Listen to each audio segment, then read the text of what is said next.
pas mieux. Donc, frères et sœurs, l'énergie que nous employons souvent à venir sur la chair, dépenser l'énergie pour attaquer les églises, agresser les églises, je pense que c'est une énergie que nous devons mettre à profit pour réformer nous-mêmes nos vies. Les anglophones disent « Now you are talking ». Ça veut dire « Là tu commences à parler ». Nous avons beaucoup d'énergie, beaucoup de force.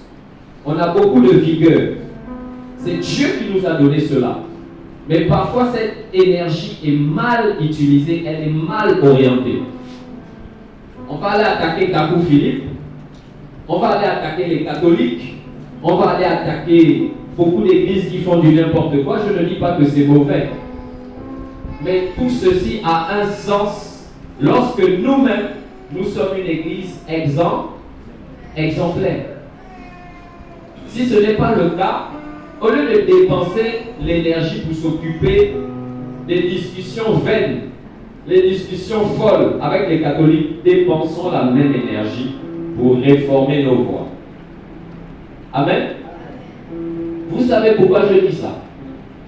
Pour la simple raison, frères et sœurs, qu'à un moment donné, est-ce que quelqu'un sent qu'il est fatigué des églises? Même de nos églises, même de nos réunions. Est-ce que quelqu'un sent qu'il est fatigué? Ça le gaz sérieusement. Si vous n'avez pas le courage, il n'y a pas de problème. Je vous dis la vérité, les églises me fatiguent.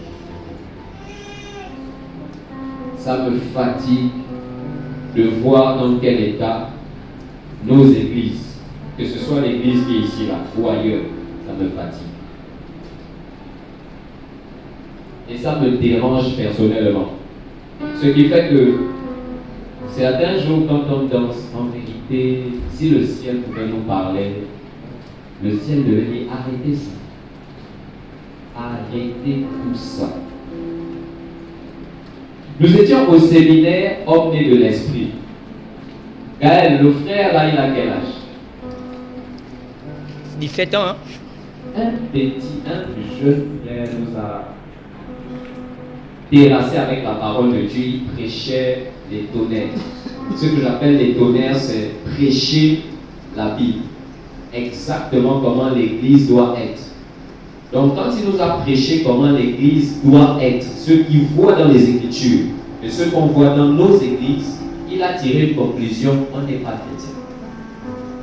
On n'a même pas commencé à entrer dans ce que c'est l'Évangile. Frère, si j'avais la force de l'arrêter pour lui dire tu mens, je devais le faire.